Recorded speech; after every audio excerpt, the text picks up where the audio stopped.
സ്മൃതി, ശബരിമല സ്വർണ്ണക്കൊള്ള ഒരു പുതിയ ഘട്ടത്തിലേക്ക് എത്തി നിൽക്കുന്നു. അന്നത്തെ ദേവസ്വം മന്ത്രിയായിരുന്ന കടകംപള്ളി സുരേന്ദ്രനെ ചോദ്യം ചെയ്യുന്നു. ഇപ്പോഴത്തെ അതായത് ഏറ്റവും ഒടുവിൽ ദേവസ്വം ബോർഡ് പ്രസിഡന്റായിരുന്ന PS പ്രശാന്തിന്റെ മൊഴിയെടുക്കുന്ന ഒരു വാർത്ത കൂടി ഇന്നിപ്പോൾ നമ്മൾ കണ്ടു. പാർട്ടി പ്രതിരോധത്തിലാണ്.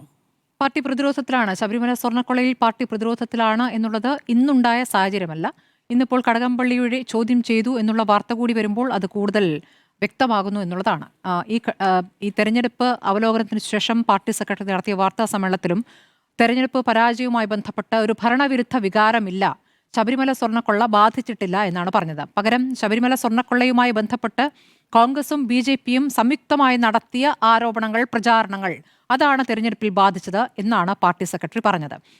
അല്ലാതെ ശബരിമല സ്വർണ്ണക്കൊള്ളയുമായി ബന്ധപ്പെട്ട് ഇപ്പോൾ ജയിലിൽ കഴിയുന്ന, ഇപ്പോഴും പാർട്ടിയിൽ തുടരുന്ന ജില്ലാ കമ്മിറ്റി അംഗം അത് പാർട്ടിയിൽ തുടരുന്നത് എന്ത് എന്ന ചോദ്യത്തിന് വ്യക്തമായ, ജനങ്ങൾക്ക് ബോധ്യപ്പെടുന്ന ഒരു മറുപടി ഇതുവരെ പാർട്ടി സെക്രട്ടറിയിൽ നിന്ന് ഉണ്ടായിട്ടില്ല.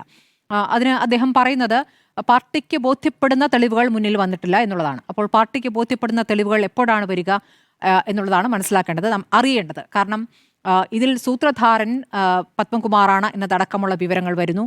പത്മകുമാർ നമുക്കറിയാം പരസ്യമായി പ്രതികരിക്കുന്ന ഒരു ഘട്ടമുണ്ടായിരുന്നു. പത്മകുമാറിന് സംശയത്തിന് നീളായ ഘട്ടത്തിൽ അപ്പോൾ മാധ്യമങ്ങൾ ചോദിക്കുമ്പോഴൊക്കെ അദ്ദേഹം പറഞ്ഞത് അദ്ദേഹത്തിന് പോറ്റിയെ അറിയില്ല എന്നാണ് പറഞ്ഞത്. പിന്നെ അദ്ദേഹം പറഞ്ഞിട്ടുള്ള കാര്യം ആ പാളി ചെമ്പാണ് എന്നുള്ളതാണ്.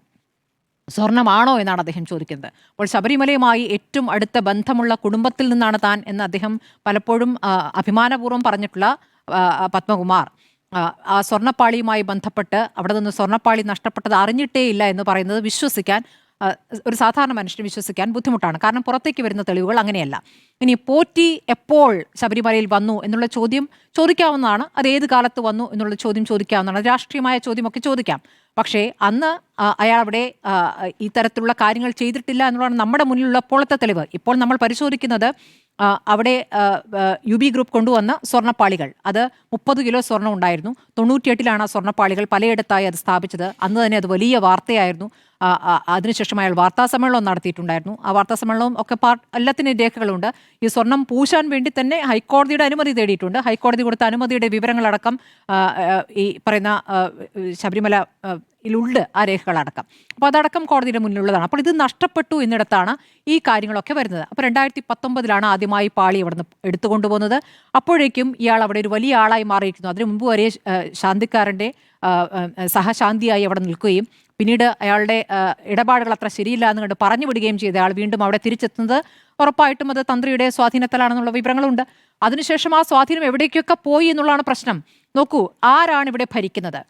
ആ പാർട്ടി ഭരിക്കുമ്പോൾ, അല്ലെങ്കിൽ ഒരു സർക്കാർ ഭരിക്കുമ്പോൾ, ആ സർക്കാരിന് ഇവിടുത്തെ ഏറ്റവും പ്രധാനപ്പെട്ട, രാജ്യാന്തര തലത്തിൽ തന്നെ ഏറ്റവും പ്രധാനപ്പെട്ട ശബരിമല എന്നൊരു തീർത്ഥാടന കേന്ദ്രത്തിൽ നിന്നും വലിയ രീതിയിൽ സ്വർണ്ണപ്പാളികൾ നഷ്ടപ്പെടുമ്പോൾ അതിനാരെങ്കിലും ഒരു ഉത്തരവാദി വേണ്ടേ?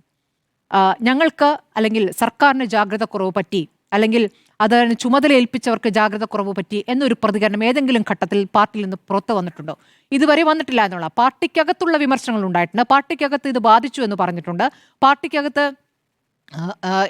ഇത് വലിയ രീതിയിൽ ബാധിച്ചു എന്നുള്ള കാര്യം പറഞ്ഞിട്ടുണ്ട് എന്നുള്ളത് സത്യമാണ്. പക്ഷേ പുറത്തേക്ക് അത് പറഞ്ഞിട്ടില്ല. അപ്പോൾ പുറത്തേക്ക് ഇത് പറയാത്തിടത്തോളം കാലം പുറത്തേക്ക് പറയുന്നതാണ് പാർട്ടി നിലപാട്. പുറത്തേക്ക് എല്ലാ തരത്തിലും അതിനെ തള്ളുന്ന, അല്ലെങ്കിൽ അതിനെ മാറ്റിമറിച്ചുകൊണ്ട്, അല്ലെങ്കിൽ അതിനെ മറച്ചുകൊണ്ട് ഒരു തരത്തിലും താരതമ്യമില്ലാത്ത സോണിയാഗാന്ധിയെ കണ്ടത് ആരുടെയൊക്കെ കൂടി പോറ്റി പോയി എന്നുള്ള ചോദ്യമാണ് ഉയർത്തുന്നത്. പക്ഷേ നമ്മളിപ്പോൾ കടകംപള്ളിയുമായി പോറ്റിയുടെ ചിത്രം കാണുന്നു എന്ന് പറയുന്നത് മന്ത്രിയായിരിക്കെ, അതായത് ചുമതലയുള്ള ഘട്ടത്തിൽ ഈ പറയുന്ന പോറ്റിയുമായി എന്ത് ബന്ധമെന്നുള്ളതാണ്. അദ്ദേഹം ഇന്ന് മൊഴി നൽകിയതായി നമ്മൾക്ക് അറിയാൻ കഴിഞ്ഞിരിക്കുന്നത് ശബരിമലയിലെ ഒരു ഭക്തൻ എന്ന നിലയ്ക്കും സംഭാവന നൽകിയ ഒരു വ്യക്തി എന്ന നിലയ്ക്കുമുള്ള പരിചയം എന്നുള്ളതാണ്. അങ്ങനെ ഒരു പരിചയമാണോ നമ്മൾ കാണുന്ന ചിത്രങ്ങളിൽ മനസ്സിലാക്കാനാകുന്നത്? അങ്ങനെയല്ലല്ലോ. അല്ലാതെ തന്നെ അദ്ദേഹം ഈ പോറ്റിയും കൂടി ഇരുന്നുള്ള കൂടിയാലോചനയുടെ ഒരു ചിത്രം ആ ഘട്ടത്തിൽ തന്നെ വന്നാണ്. പിന്നീട് ഒരു വീടിന് താക്കോൽ കൈമാറുന്ന ചിത്രം പുറത്തു വന്നാണ്. അതിൽ ഇപ്പോൾ ഈ പറയുന്ന കടകംപള്ളിക്ക് റോളില്ല, അതിൽ പത്മകുമാറിന് റോള് എന്ന് വേണമെങ്കിൽ പറയാം. പക്ഷേ അവിടെ കാണുന്നു. അതിനുശേഷം ഇപ്പോൾ ഷിബു ബേബി ജോൺ പുറത്തുവിട്ട ഒരു ചിത്രമുണ്ട്. അത് ബാംഗ്ലൂർ വിമാനത്താവളത്തിന് പുറത്ത് ഉള്ള കൂടിയാലോചനകളാണ്. ആ കൂടിയാലോചനയിൽ മന്ത്രിയായിരിക്കുന്ന കടകംപള്ളിയാണ്. അപ്പുറത്തൊരു പോലീസ് ഉദ്യോഗസ്ഥനുമുണ്ട്, പോറ്റിയുമുണ്ട്. ആ കൂടിയാലോചന എന്തായിരുന്നു? അപ്പോൾ ഇങ്ങനെ എവിടെയോ കേട്ട് പരിചയം, അങ്ങനെ ഒരു ഭക്തനെന്ന നില അറിയുന്ന ഒരാൾ, കണ്ടു പരിചയമുള്ള ഒരാൾ എന്ന രൂപത്തിൽ അതിനെ നമുക്ക് മനസ്സിലാക്കാൻ ബുദ്ധിമുട്ടാണ്. ഇതിലും ഒരു പ്രധാനപ്പെട്ട ഒരു കാര്യമുണ്ട്. ഇപ്പോൾ ഈ സ്വർണ്ണപ്പാളി അവിടുന്ന് അഴിച്ചു മാറ്റുന്നതിൽ അതിൻ്റെ ആവശ്യം ഉന്നയിച്ചുകൊണ്ട് മന്ത്രിക്ക് തന്നെ പോറ്റി ഒരു കത്ത് അയച്ചിരുന്നു എന്നുള്ളൊരു വാർത്ത ഇങ്ങനെ കറങ്ങി നടക്കുന്നുണ്ട്. തെളിവൊന്നുമില്ല, ഒരു കത്ത് അയച്ചിരുന്നു എന്നൊരു വാർത്ത ഇങ്ങനെ തലസ്ഥാനത്ത് കറങ്ങി നടക്കുന്നുണ്ടായിരുന്നു. അതിൽ കൃത്യമായി മറുപടി നൽകാനാവുക ജയശ്രീക്കാണ്. ജയശ്രീ ആ മൊഴി കൊടുത്തിട്ടുണ്ടോ നമുക്കറിയില്ല. ഇപ്പോൾ ഈ SIT 3.5 മണിക്കൂറാണ് ചോദ്യം ചെയ്യുന്നതാണ്. 3.5 മണിക്കൂർ അദ്ദേഹത്തിൽ നിന്ന് മൊഴിയെടുത്തു. ചോദ്യം ചെയ്യലെന്ന് പറയാനായിട്ടില്ല. ഉറപ്പായിട്ടും ആദ്യത്തെ ദിവസത്തെ ചോദ്യം ചെയ്യലെന്ന് പറയാൻ പറ്റില്ല, മൊഴിയെടുക്കലാണ്. ആ മൊഴിയെടുക്കൽ 3.5 മണിക്കൂർ നീണ്ടിരിക്കുന്നു.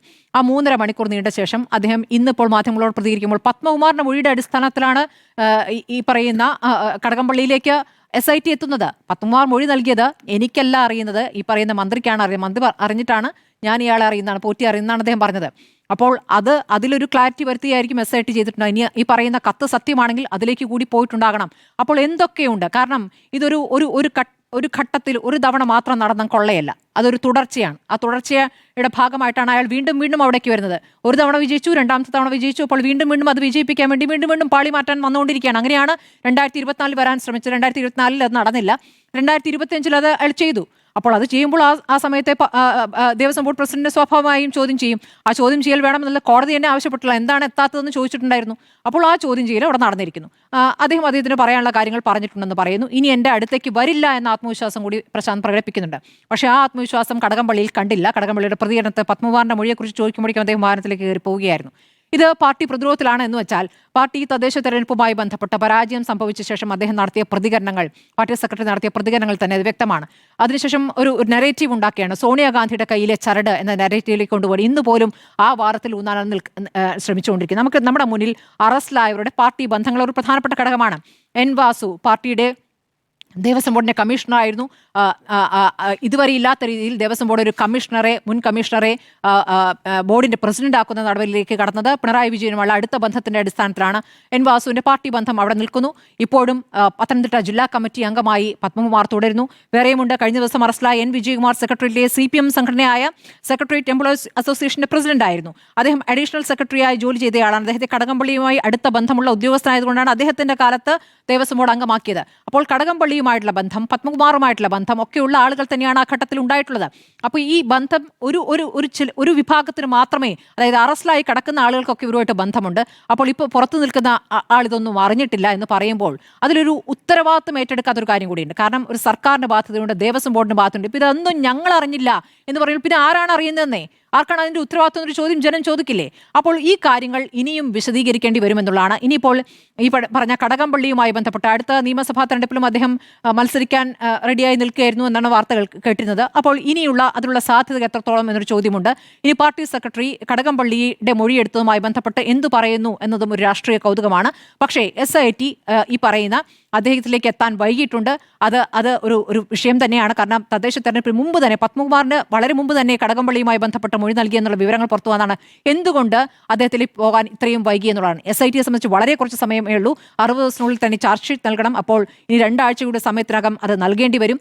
ആ ചാർജ് ഷീറ്റ് പൂർണ്ണമാകണമെങ്കിൽ തൊണ്ടി എവിടെ എന്നൊരു പ്രധാനപ്പെട്ട വിഷയം നിൽക്കുന്നു. ആ സ്വർണം എവിടേക്ക് പോയി എന്നതിൽ പുറത്തേക്ക് പോയി എന്നൊക്കെയാണ് കേൾക്കുന്നത്. അതിലൊരു വ്യക്തത SITക്ക് കിട്ടിയിട്ടില്ലെങ്കിൽ അപ്പോൾ കുറ്റപത്രത്തിന് എതിരെ കോടതിയിൽ പോകാനുള്ള നീക്കമായിരിക്കാം ഒരുപക്ഷേ CPM നടത്തുക എന്നൊരു സാഹചര്യം കൂടി അവിടെ നിൽക്കുന്നു. അപ്പോൾ അതിനുവേണ്ടി വെയിറ്റ് ചെയ്യുകയാണോ? പക്ഷേ സാധാരണ ജനങ്ങൾക്ക് ബോധ്യമായ ചില കാര്യങ്ങളുണ്ട്. അത് കോടതി വിധിക്കും കോടതി എടുക്കുന്ന നിലപാടുകൾക്കും ഒക്കെ അപ്പുറമാണ് എന്നുള്ളതാണ് ഏറ്റവും പ്രധാനപ്പെട്ട വസ്തുത.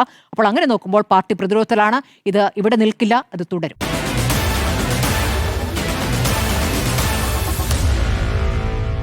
Meet the editors.